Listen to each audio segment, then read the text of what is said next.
Hello, and welcome to another fully live episode of Hacking with Friends. My name is Cody Kinsey. I'm a security researcher at Varonis, and today we have my good friend and fellow hacker, Alex, here to go over the hacking news of the week. Alex, thanks for joining us today. Of course. So there's been a lot of things that have happened this week, of course, but every week I like to check in a little bit and just kind of see what both Alex and I are doing. And, if you guys have any questions about that, you can feel free to drop them in the chat. This week, for me anyways, I have been working on the concept of optical QR code collisions. So if you go over to my screen, you can see I tweeted out and asked, is anybody else working on this? And the answer was a resounding no, but people liked it, meaning presumably they think it's a cool idea. So a QR code is, as you've probably seen, a way of encoding data, usually text data or a URL or something like that, into an image. And this image has a lot of correction built into it, meaning you can mess it up pretty badly and it will still work just fine. Alex, did you find this to be true? Yeah, well, we didn't get it working with QR codes quite yet, but that's pretty much the premise of it. Well, okay, sorry. What I meant was, did you find QR codes to be resistant to damage when tampering with them? Oh, no. There's also parts of the QR code that can do error detection, but if you screw up enough of it, then they're not able to correct that data. Redirect you. Yeah, so I mean, sort of more like yes, you can still damage significant parts of a QR code and still have it be able to read the original URL or whatever it is, just because there are parts of it that do error correction. So that the data is basically stored in multiple places and makes it so that if part of the QR code is damaged, it's very resilient to being able to be read again, even if parts of it are blotted out or modified. And Alex tested this out by changing a bunch of things on a QR code that seemed pretty significant, but found that the QR code was still able to be read correctly by a phone. Now, there's a lot of places like restaurants, for example, that are doing this, and they'll have a QR code instead of a menu.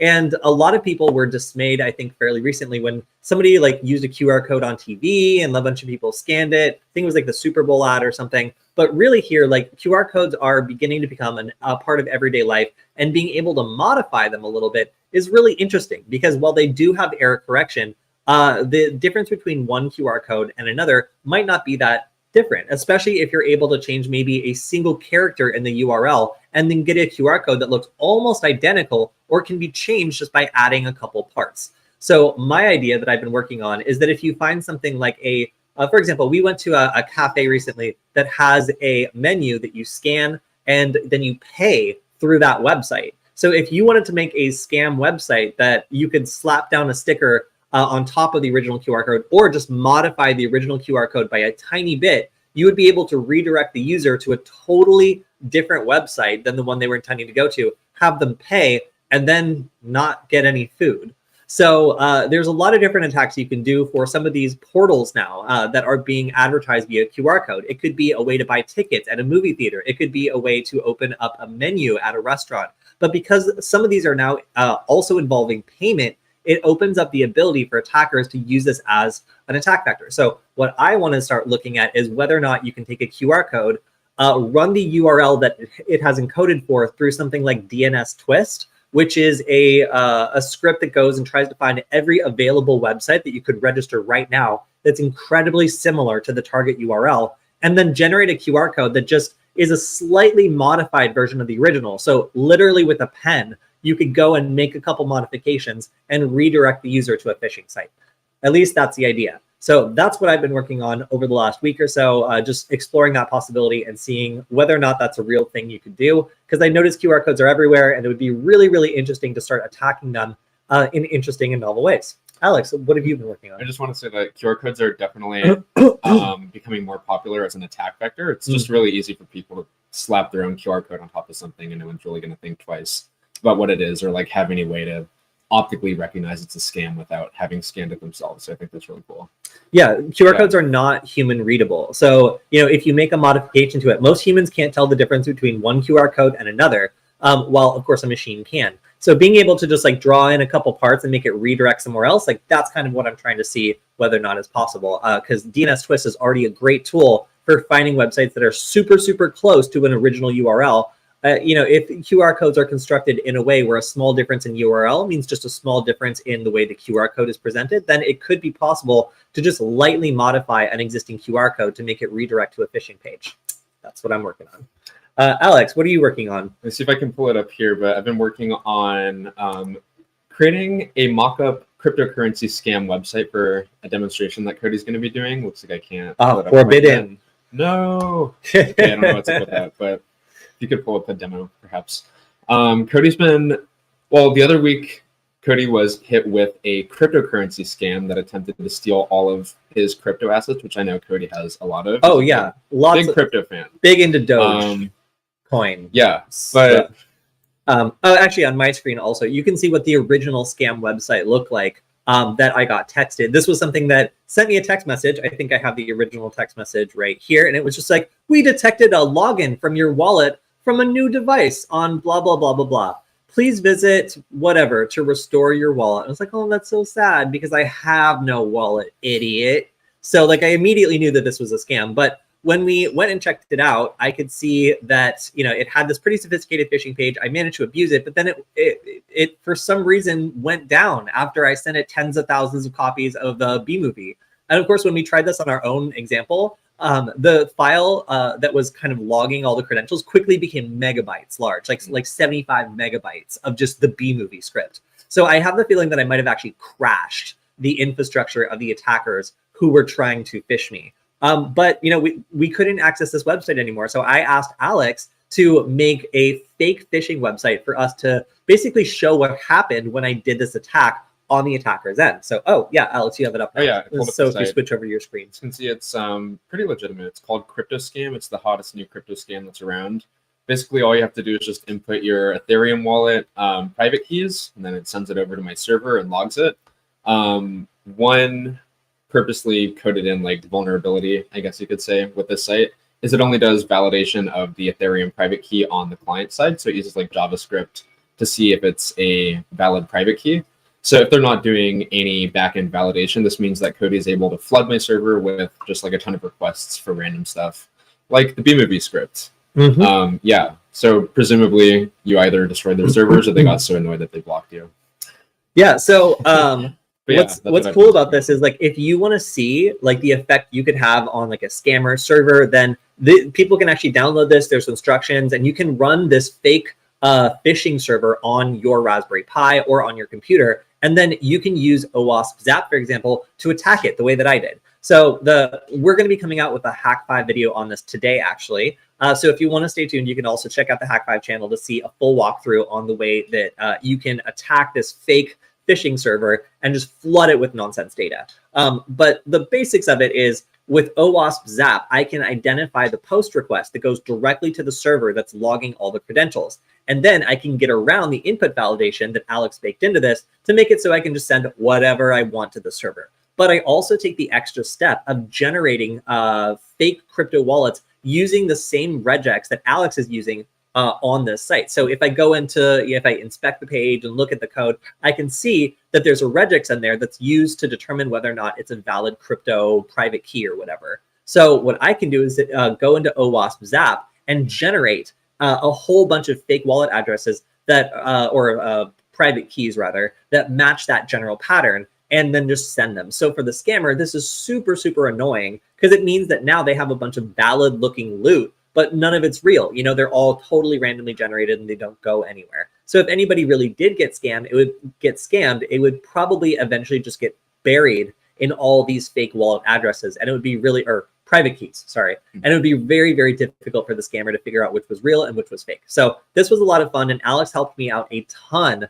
by making this fake phishing server. And you can also download the CSV file that it's generating from victims submitting their credentials in order to see the effect that your attack has had. So if you want to go after scammers and, like you find a phishing website, you want to send them like 100,000 copies of the B-movie script and make a 10 gigabyte file on their server, do it, I mean, obviously you would want to do this to a legitimate company or website or something, but if you were dealing with somebody who was phishing you and you did want to take a step towards shutting them down, then sending huge amounts of data and forcing them to log it is a pretty funny way to do it, especially if it's the B-movie script. So we go into how to URL encode this, so it's all one really big long string, and then just send it directly to that CSV file that this is generating. And it would not take very long at all to create a file that is just gigabytes in size and basically crash this little phishing server. So really, for me, a very satisfying way of getting back at a scammer who's going after my non-existent crypto assets, but a lot of fun. Also, just a shout out to everybody in the chat. Nice to see Taekwon Gong per usual. Hopefully we'll see Zamet Same at some point, 8-Bit Oni, and everybody else in the chat. William, good to see all of you. All right, so let's go ahead and get started with some other news of the day. If you've been following along with this on my screen anyway, you can see that I, at some point, made the decision to purchase this flesh-colored PLA. So this PLA, it was originally advertised to me by accident, and it was absolutely not what I asked for. I did a search for color change PLA heat, and it gave me back this weird flesh-colored PLA. So we actually bought it, and we've been trying to print with it. And let me just tell you, it is terrible. We had to change out a nozzle. Alex, what did it do to them? It like completely destroyed the nozzle. It like clogged it. It also had very specific instructions that I've never seen, like for how to print it. Like you had to have a specific print speed for it, besides like the normal temperature and like other stuff like that. But yeah, it seems like it just screwed up the nozzle real bad. Yeah. So if you were thinking about buying this flesh-colored PLA for some project, a lot of my followers got very excited about this. Just realize it will probably destroy your nozzle because it's some of the worst PLA I've ever worked with. So flesh-colored PLA, unfortunately, no Sphinx-style nuggets coming to you, at least immediately. I'm glad they don't color change. Like, imagine if they blushed or something. That'd be real nasty. Yeah, that would be weird. All right, so another thing I noticed is if you've ever Googled yourself, and we're doing a Hack 5 episode on kind of Googling yourself or self-OSINT in the near future, you might have noticed that there's some of these profiles that are automatically generated from data that's just out there about you on the internet. There's something called data-lead.com, which is a whole collection of data that's been just really badly scraped about various people, and it's all compiled into a very official looking analysis, as though like an analyst typed this up and is sending it to you. What I love about this is how much of this data is wrong. And you'll find that lots of these websites are peddling this third-party data that they just kind of hoover up from all over on the internet. My favorite facts about myself that I did not know. My current job function is military and protective services research. That makes me sound like a big fat target for people to like attack and scan and phish and whatever. So that is I make videos on the internet about hacking. I do some research, but it's not for the military. So already I kind of see why maybe I got some of the phishing scams that I've gotten recently just because of this. Next fact about me. I attended something with a P, and I have a PhD. Wow. That's pretty impressive. I did not know that about myself. So good to know that I am a doctor of what I do not know. And then we also see that what is my job in Varonis? I'm a security guard. That's what I do. I keep people out of the data. I'm like, excuse me, sir, please watch this line. I need you to step away from the data. I've got my flashlight, to keep people moving if they start loitering. I am a data security guard. That is my job. Thank you very much.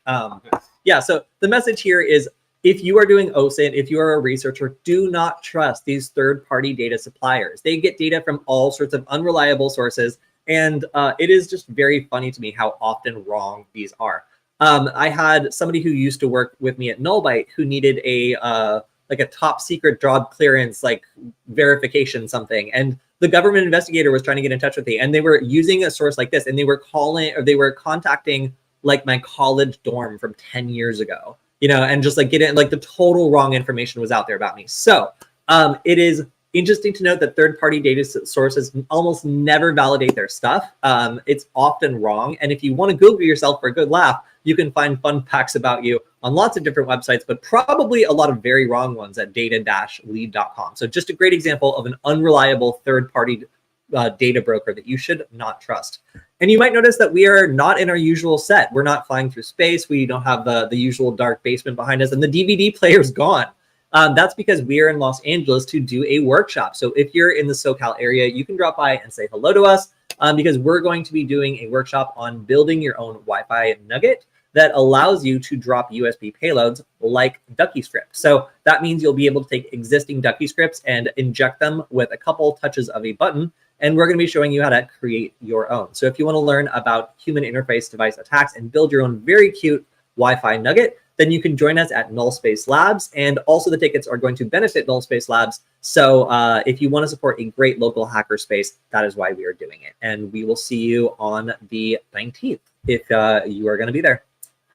All right, and then finally, this is interesting. It looks as though Anonymous is claiming credit for breaching the Russian, it's the executive agency responsible for monitoring and controlling basically censorship. So like what you can and can't talk about, and taking a look at all the media agencies out there and making sure they're doing what they're supposed to be doing.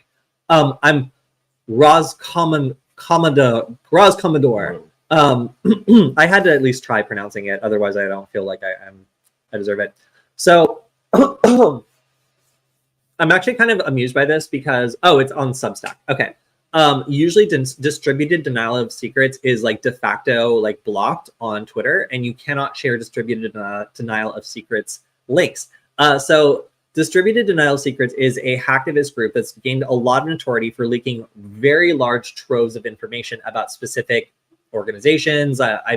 It's really interesting to see the kinds of data they leak because it does tend to be aligned with their kind of political ideology. And in this case, having them leak 820 gigabytes of files from this Russian agency is very notable. So if you want to download 820 gigabytes of files, frankly, this is very easy to download. And aside from the fact that it is absolutely huge, 290 gigabytes in 2 different pairs of databases, you can do this yourself. So if you're a journalist or somebody who's interested in this data, it is now out there. And you can expect to see some news stories and other information coming from this data breach because, frankly, it's a huge amount of data, and there's sure to be some juicy stuff in there related to the Russian propaganda efforts and the current war in Ukraine. Let's see, is that all I got on Twitter? Oh, and then, okay, so this was the last interesting thing I saw on Twitter. If you want to check it out, there was a story on how 40,000 SATCOM terminals were knocked out in Ukraine and other countries. This person goes into some speculation on how that might have happened. And since this person has a pretty good background in the way these terminals work, it's an interesting dive into the way that an attack that actually disables these terminals would have happened and how practical it actually might be. And the surprising thing is it's actually pretty practical, and it very well may be what actually happened. Is SATCOM satellite communication? Yes. Oh, cool. Yep.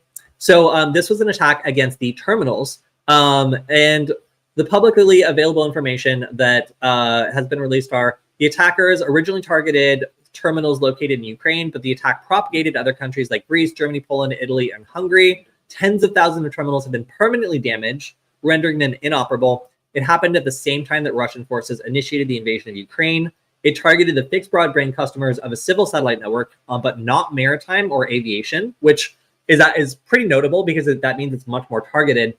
And it did not impact the space segment. So the analysis here goes through all the different scenarios as for what could have happened.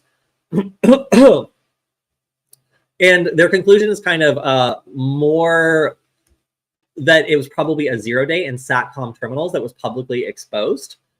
So there's plenty of CVEs that have been found in these sorts of things, and the possibility of one being exposed is actually pretty likely. And their conclusion is that basically somebody managed to compromise or spoof a ground station and then use that station to send out malicious requests to other ones. So again, a very interesting and sophisticated attack. This is not like a formal announcement that this happened. It is more an observation from announcements around some sort of incident and an expert's best opinion about what happened. So really interesting to see the way that these interconnected satellite networks work and how vulnerable they can be, especially to one of their own terminals. So again, in this case, it looked like a terminal was compromised and used to spread the infection to other terminals and impact those as well. All right, Alex, what have you got this week? Cool. So on the topic of, I guess, censorship in Russia and stuff of the like, there seems to be a lot of like conflicting opinions and security about like what amount of support companies want to give Russia. So some companies are choosing to like withdraw their services from Russia. I think we saw like Cisco was choosing to withdraw access to some of their online services and stuff like that. While other companies are still choosing to offer support to them since they believe it's important to still provide decentralized information and stuff like that to Russian people who are having information censored from them. So Twitter launched a project where they're now hosting, I think, basically you can access Twitter from Tor. So if you're using Tor, you're able to browse this for people that might not have unbridled access to the internet in Russia. And some other companies like Proton Mail are also still offering up services and trying to get Russian people to sign up for the services while they still can for like Proton VPN and stuff like that. But yeah, I just thought that was interesting. Also, thank you to everyone in the chat who told me to drink more water. Yes, I'm on it. And also a thank you to NJ for picking up a S2 Nugget. He noticed that the case was color changing. So we don't tell people, but there's two different types of cases that come out. One of them is this cool color changing case where you can see it's actually changing between colors right now because one side is hot and one side is cold. And then we also have the, and then give me one of the black ones. And then we also have these very strong cases that are made with like super tough PLA plus. And these are Goth, obviously. They're not color changing, but they're really tough. So they're like very protective. But we don't tell people that they're color changing. So sometimes they'll just have their nugget and then they'll be touching it and they'll notice that it's blotched. And then they'll realize that it's the heat from their fingers that's doing it. Or the nugget will be on for a while and it'll start like getting a little bit warm and the case will start to like turn rosy and like spread, like that heat spot will spread out a little bit. And people have no idea what's going on. So it's just like a fun little Easter egg that we've added with the S2 Nugget as we ship out the cases. Some of them are color changing. And if you got one, then I'm glad you like it. Because, yeah, we thought they were really cool. Nice. And yes, I am drinking water now. Thank you very much. Okay, so over on my screen, we have something that, to mention on your point as well, Tor snowflakes are a great way also of being able to help people who are in an area that's censored. Often Tor nodes will get blocked or shut down to make it so that it's much more difficult for people to access these services. But if you run a Tor snowflake in your browser, then users can connect directly there and then access the Tor network. And it's a really good way of being able to extend it without hosting a Tor node yourself. Okay, so anyway, facial recognition is something that has become increasingly easy to access. In fact, some of the $5 microcontrollers we work with are capable of doing facial recognition on a relatively limited scale. It can be fooled pretty easily. It's not very sophisticated, but some of the ESP CAMs can actually do facial recognition. And this is pretty remarkable because it allows things like access control or, unfortunately, arrests to be made based off of surveillance images and other types of available data. So one problem is that there's very little accountability and there's a lot of secrecy around the role of facial recognition when it comes to arrest. And one of the problems is that in this example, someone was accused of stealing a pair of socks from a TJ Maxx store. And on top of it, this arrest happened like months and months after this actually happened. So the kind of defense attorney here was like, how could you possibly have like caught someone who stole a pair of socks like 6 months later? Like, what was the process? So apparently what happened was the police investigator ran the surveillance image through a facial recognition program, matched it to a face, but the match was not correct, and then texted a photo of the other face, that probably the driver's license photo, to the security guard who had seen the theft and been like, this the guy? So typically in a lineup, you would have like a bunch of different dudes that all kind of look the same. And then you would ask the person to pick the one out of the lineup that actually looks like that guy. If you just sent them one guy that looks pretty much like the person and no other alternative options, then you really don't know if like that person really does recognize that person or if they've been kind of biased now by the way the information has been presented. That's why we do lineups, you know, or something similar with photos.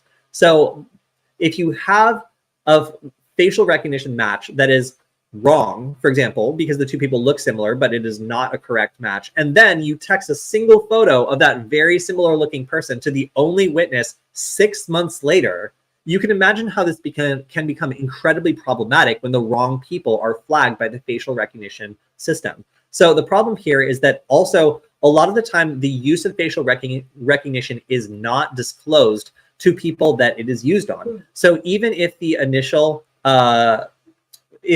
arrest is based on a flawed piece of information, that may never be disclosed to the person who's now having to go to court and fight charges. So facial recognition is increasing, and there's not a lot of police departments that have policies around the way that this is used. So you can expect this to be an increasing issue where people are arrested months after a crime was committed, and there's no real clear information to the defense attorney or the person who was arrested why they were arrested so much later and where this charge even came from.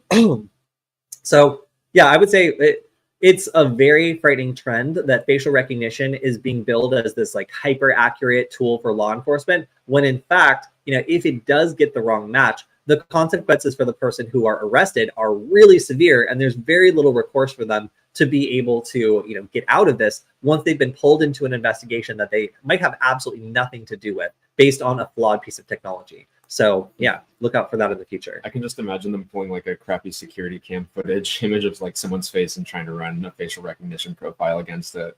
Yeah, well, that's what like Clearview AI is supposed to be able to do. They're saying that they can take everyone's weird social media photos and then create like a fingerprint for each person, be able to detect them even if they're wearing like a mask or like if it's a really bad image. But the problem here is if they're wrong, there's like who do you sue? Like what is the consequence? Like often like if the police accidentally arrest you for something, you don't get any money for that. You just don't go to jail.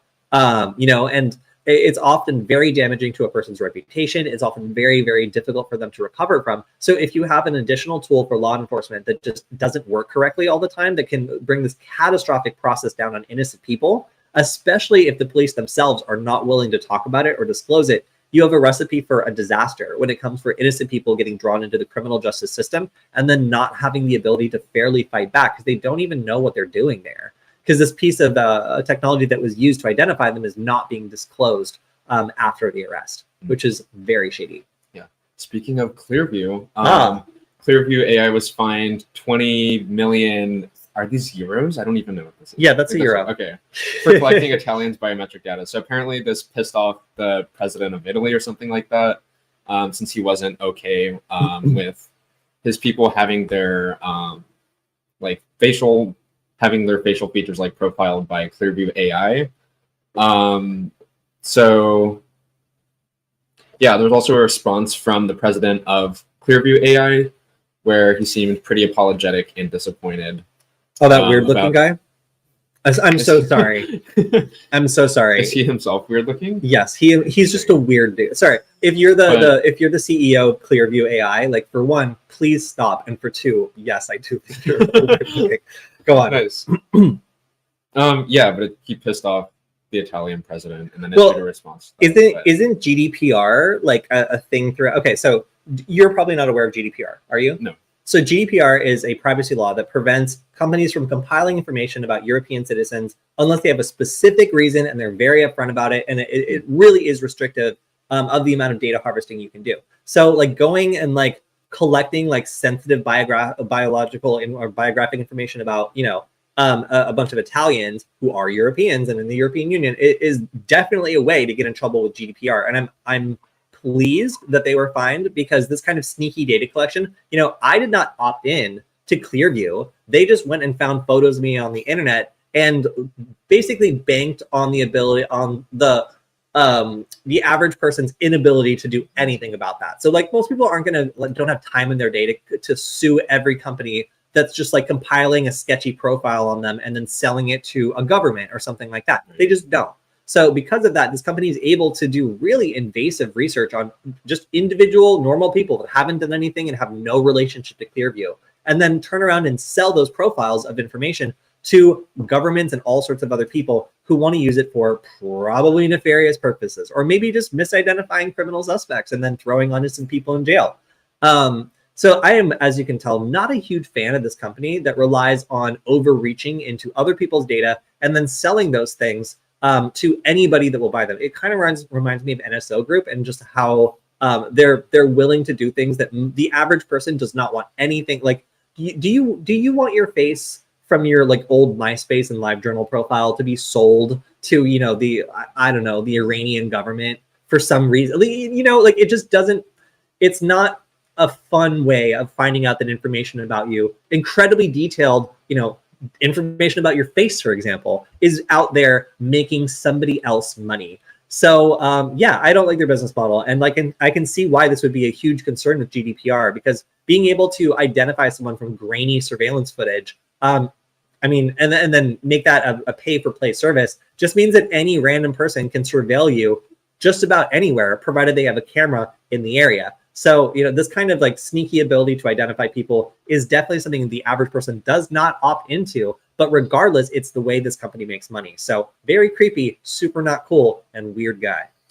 I don't like the apology email though. He like Loki tries to guilt trip the guy, and he's like, "Oh, I grew up in Australia and have long viewed Italy as a world center of art and design. I respect the country, and I created this with the purpose of making communities safer. I'm sorry you misunderstood my intention." I'm sorry you're mad about the thing that I did. Yeah, this guy's just weird, and like, it honestly, reminds me of the Uber strategy of just like, do something that's like patently illegal or offensive, and then like, just because the legislation hasn't been put into place to strongly punish you, just try to make it so you're like too big to fail at a certain point, so that like the legislation will protect you because you've convinced them this is a good idea. Like, it's not though, because nobody wants to live in a world where any random thing can tap into a database of every photo you've ever uploaded and identify you on the spot. It means that, you know, any surveillance camera in the city, if that city subscribes to Clearview AI's API or whatever, can know exactly where you are anytime you're in range of any of their cameras. And that's some stuff that like, I just don't need, you know, I just don't need it. So yeah, not surprised they got fined. Also not sorry. All right, so over on my screen, we have a case of cows causing a national security breach, I guess on a very large abstract scale, if you want to look at it that way. So there was a livestock tracking app that was designed to try to prevent like disease and other sorts of things to spread, and was trying to provide data for agricultural users, but instead was a victim of the Log4j attack. So this attack unfolded, and it looks as though the USA Herds app, which was used by farmers primarily, was a infection vector for wicked panda or wicked spider, depending on who you ask. Which, by the way, who names these, and why can't I get in on that?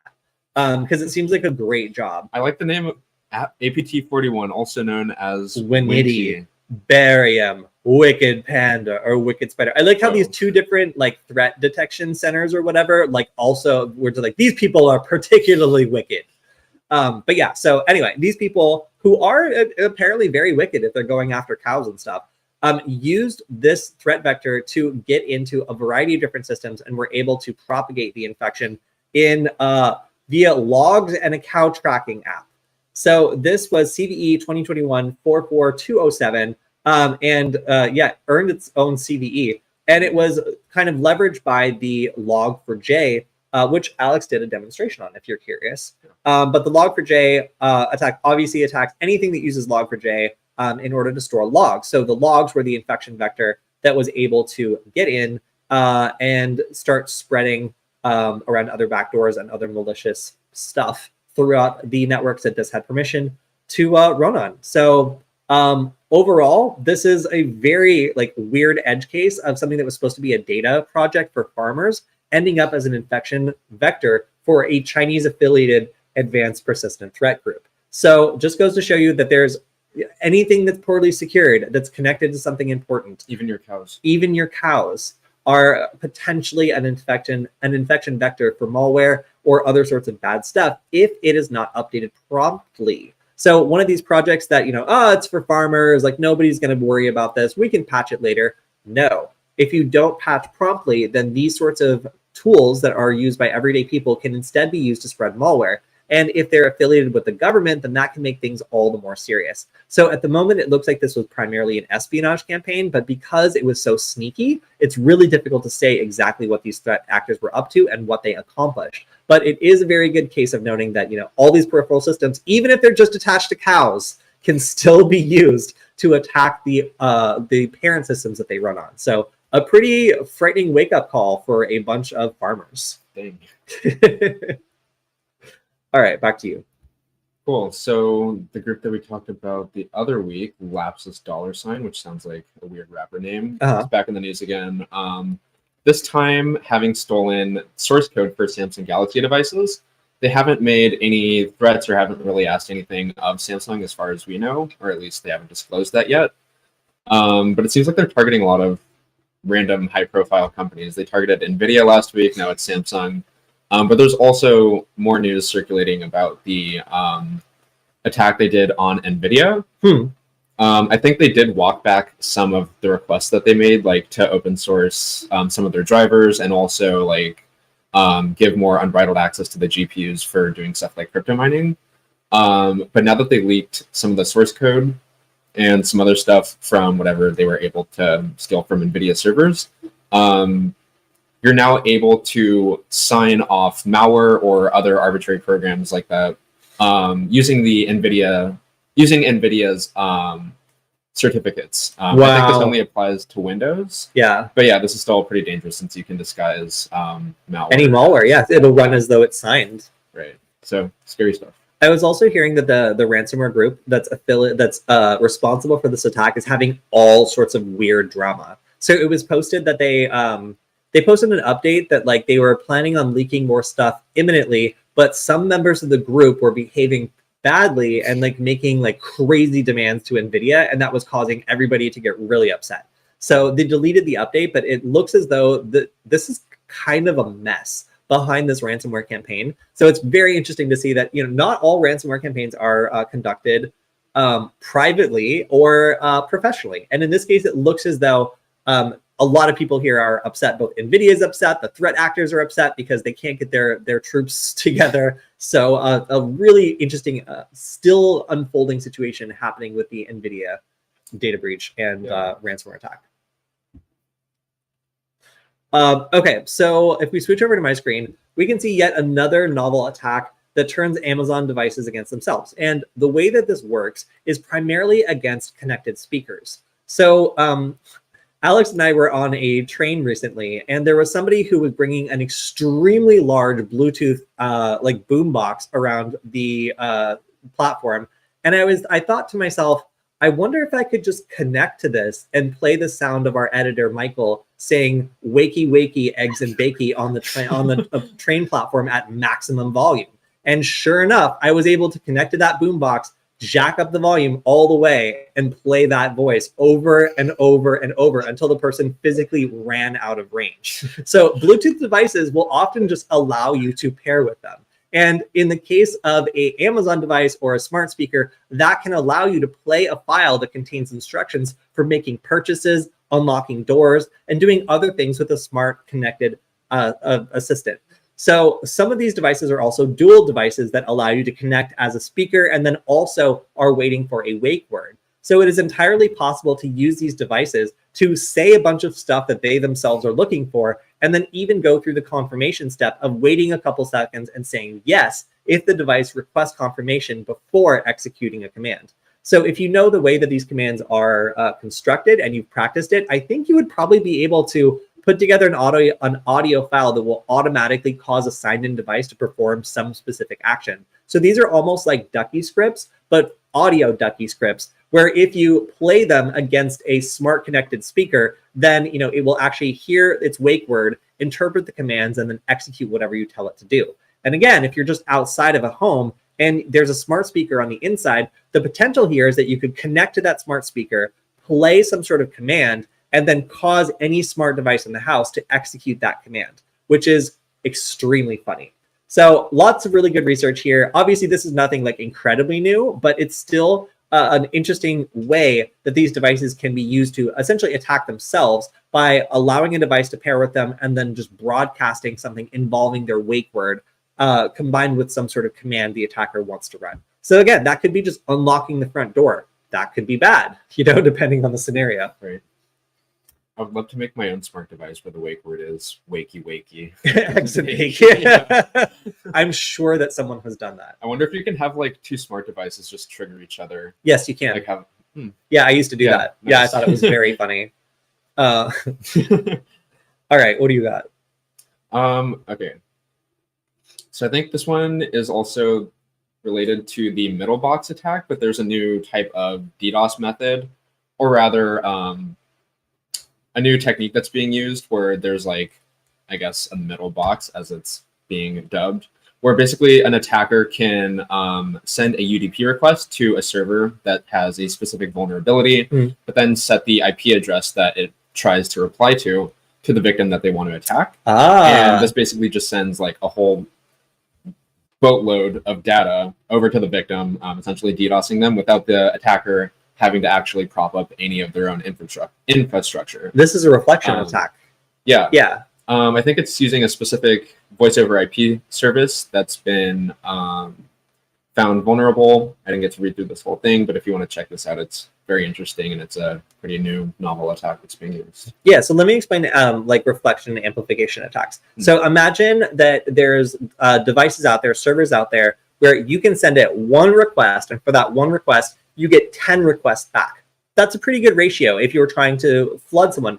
And now imagine that you can forage a part of the message so that those 10 requests get sent to somebody else instead. If you could start to scale that attack, then suddenly for every one packet you're sending, 10 packets are getting sent against the victim from someone else's server. What's cool about this is if you can identify different servers that allow you to amplify your attack, you can have your attacker server sending out maybe 50 packets that then are amplified into 500 or 5,000 or 5 million packets, all being sent to someone else. So what's interesting about these attacks is it sends the attacker sends to a box that's vulnerable, the box gets hit and then sends a bunch of packets out to somebody else, some other poor victim. But from the victim's kind of standpoint, they're just getting hit by all these random boxes all over the world, and they can't figure out who is propagating the attack. It really involves having to go into the middle boxes and figuring out who's sending the originating traffic.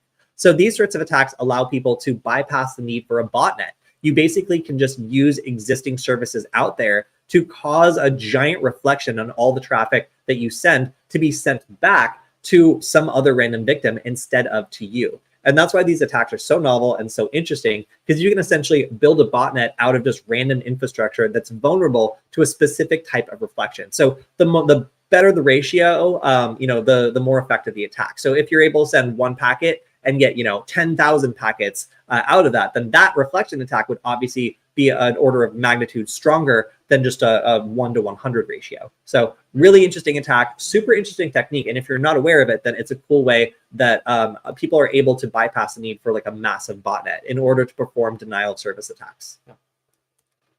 All right, so over on my screen, we have, I don't know what year it is anymore because we're still talking about Spectre and Meltdown.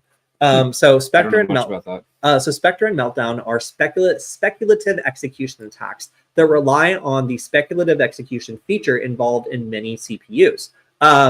So the way that this typically works is that the computer or the CPU will, based on the context of previous executions, will decide on what is likely to be the next step to be executed and then execute it in advance in order to kind of like improve the speed of the overall computations. So it'll like guess that maybe the next thing you're going to do is load data from here and load it in advance. And then if that's wrong, it'll just go and roll back that operation.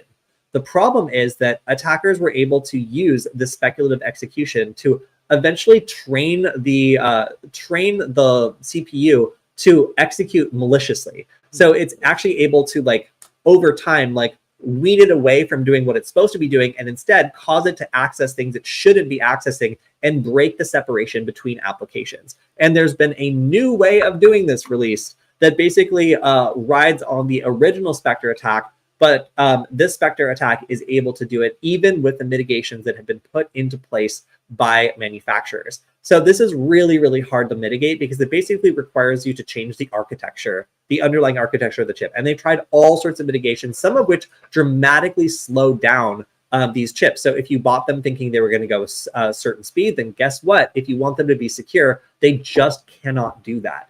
But it looks like even some of these fixes that have rendered these chips to be much slower are still not safe when it comes to some of these attacks. So a very interesting note for anybody who is remembering the original Spectre and Meltdown attacks. I think it was when I first started working at Nullbyte that these originally came out. So these have been out there for quite some time. I remember when I was first forced to learn about speculative execution, like it was a really long time ago. So still really interesting to see this happening in the news even now. And then we also have just a very brief blip. I'm gonna try to say this. Mandiant was a cybersecurity firm that was just bought by Google for $5.4 billion. So just a kind of interesting note in these acquisitions and stuff that Google's buying up cybersecurity companies for a lot of money. And a little bit of the history of this company here, but again, I don't know a ton about them. Just interesting to note that $5.4 billion from Google's budget is being spent on cybersecurity companies. So obviously, yeah, it is a good time to be in cybersecurity. All right, we'll go back to you for this one. Sure. Just some general news. Various COVID passport apps are apparently putting users' privacy at risk, and there's various vectors in which these are exposing information that you might not want to be out there. For instance, lots of health data they're finding is just encoded in QR codes, not encrypted, just regularly encoded. And also, they're found to be transmitting information just over regular HTTP, meaning that it's like not encrypted. So the combination of these two things, when you have health data that's being exchanged, just like basically in clear text over the internet, puts you at risk of possibly being like man in the middle, having your information sniffed. And this is also dangerous when, as you can see here, lots of these apps are also asking for access to your external, rather internal, like phone storage. So that's a lot of stuff you wouldn't want people to see with a poorly secured app. All right, so over on my screen, we see a ladybug, which honestly is confusing because this is talking about bad bugs, and we all know that ladybugs are excellent bugs. But so this is a study that went to show that companies will literally accept that their product is broken and has like critical security bugs over having a single conversation with me or Alex. They would rather accept that these bugs are there and just try to keep them secret than engage with outside ethical hackers or bug bounty programs in order to locate these bugs. So this is pretty depressing because it means that they are taking a obscurity over security position, and they're really banking on the fact that nobody will ever find this bug in order to keep their system secure. Obviously, we know that is not the case. With the advent of Shodan and other things that allow you to autonomously scan for vulnerable systems, it's really easy for these bugs to be found. So this culture of secrecy is really outdated and doesn't help anybody because, frankly, it's only a matter of time before these vulnerable systems get discovered and breached. So I would say that's pretty concerning, and that a better approach to understanding how ethical hackers can help you with your business and how they represent the best possible chance you have catching something before a real malicious actor gets there. I think that that's something that really needs to be drilled into these security companies or these companies considering cybersecurity, because frankly, it's not enough to try to sit on these vulnerabilities and just hope that nobody finds them. Yeah, imagine if you were like a small coffee shop with like an internet exposed Bluetooth speaker. Like you wouldn't want to find out with, someone just randomly playing a song over your speaker, would you? No, especially if it was an offensive song that shocked everybody in the coffee shop and caused people to have to leave. That would be by far one of the worst things that could happen in terms of finding out from a malicious actor that your stuff is vulnerable, as opposed to an ethical hacker who, of course, will disclose this responsibly. Yeah, complacency and security is bad. Yes, absolutely. Okay, so if you're using Firefox right now, make sure that you patch it. There is two 0-day bugs that have been actively exploited, and these have actually been added to the list, U.S. Cybersecurity and Infrastructure list of known exploited vulnerabilities. So that is bad. That means that this is currently being used against people using Firefox. And the two different flaws are two use after free and exploitable sandbox escape. So obviously these are very bad. They have relatively high severity scores. And if you are using Firefox, again, as your primary, oh shit, I'm using Firefox. I'm going to update it right after this by clicking here and then going to the update setting, wherever that is. But I'm not going to do that now because we're still streaming. But right after, please nobody send me this exploit. All right, so also Russia has released a list of IP addresses and domains that are supposedly attacking its infrastructure. But because of the reflection attack that I just told you guys about, it's obviously kind of hard to tell where some of these attacks are coming from. So notably, the domains from like the White House and the CIA and FBI were all involved in this. Again, these could be reflection attacks. These could be kind of false flags. It's kind of difficult to know, but it's just interesting to see that a lot of these are being called out by Russia and are potentially maybe really being used for reflection attacks or other sorts of attacks against the Russian government. And speaking of this, TLS certificates are really important to know whether or not you're going to a valid website, but these are done by companies who no longer can accept payment from Russians. So at this point, because of the sanctions being levied and because some of these involve technology, it means that there are a bunch of different Russian websites that are essentially being knocked off the internet by not being able to be accessed normally anymore. You get a big fat warning that the certificate has expired. So Russia is struggling to try to create its own TLS certificate. However, the problem here is that it needs to be vetted by other companies and it needs to be accepted by other browsers.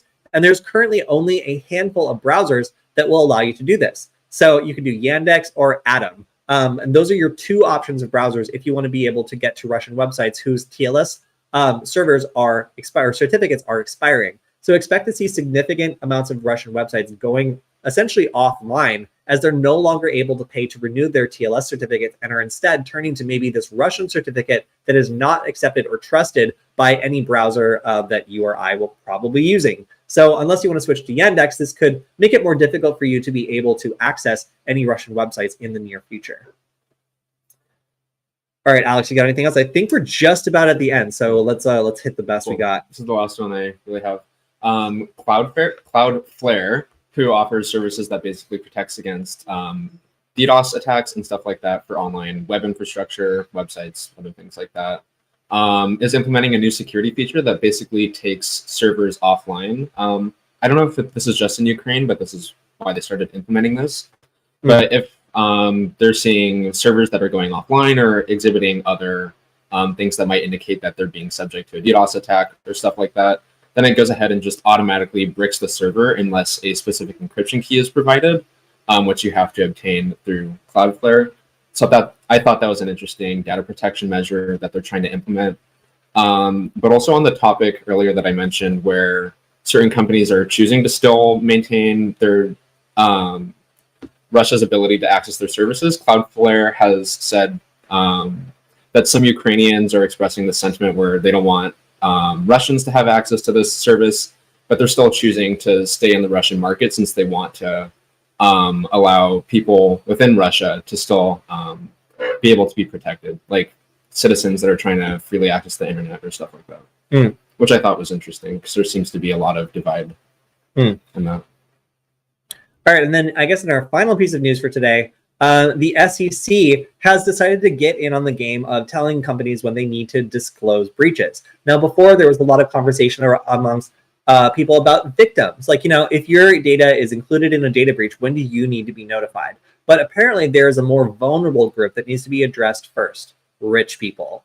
Making sure that stockholders are able to know when a company has been breached is really important for them to be able to move their money. And if other people have knowledge of this huge, devastating breach that's going to tank the stock price in advance, then obviously those precious rich babies are not able to place their bets fairly. So it looks as though the SEC is trying to get involved and protect some of these shareholders and make sure that these companies are reporting significant breaches within 3 days, which is a lot better than the probably never that most companies try to go for when they find out they've been breached. So I'm encouraged to see this rulemaking, even though it does specifically try to protect the rights of people who own stock in companies and not the people who had their data breached. So arguable if it's for the right reasons, but hey, provided these companies are required to disclose their data breaches, I'm happy either way. All right, so that is all we have time for this week. I want to thank everybody in the chat who's been with us, and also encourage everyone to check out our next live stream on Hack 5 as well as Security Forward on Tuesday, where we're going to be answering your questions live. So if you've got a great question about this stream, or if you've just got a great question in general about cybersecurity, ethical hacking, or getting started with an ethical hacking job, or if you have any questions about our Hack 5 videos for the week, you can make sure to leave them on the video. We will go through and pick them out and answer them live on Tuesday. And of course, if you're in the chat, we will do our best to answer those live as well. Although it gets crazy on Tuesdays, sometimes we have hundreds of people in the chat. So if you get your question in early, we will make sure to answer it. Aside from that, thank you to everybody that's been hanging out with us today. And yeah, Alex, anything else to say? Nope. But go buy a Wi-Fi Nugget and check out our workshop. Oh yeah, if you want to say hi to us, check out our workshop on the 19th at Null Space Labs. We would love to see you there if you're in the SoCal area, and we'll see you. Oh, and if you want to find more information on that, you can go to WiFiNugget.com. WiFiNugget.com, or check out the Wi-Fi Nugget on Twitter. We'll see you next time. Bye.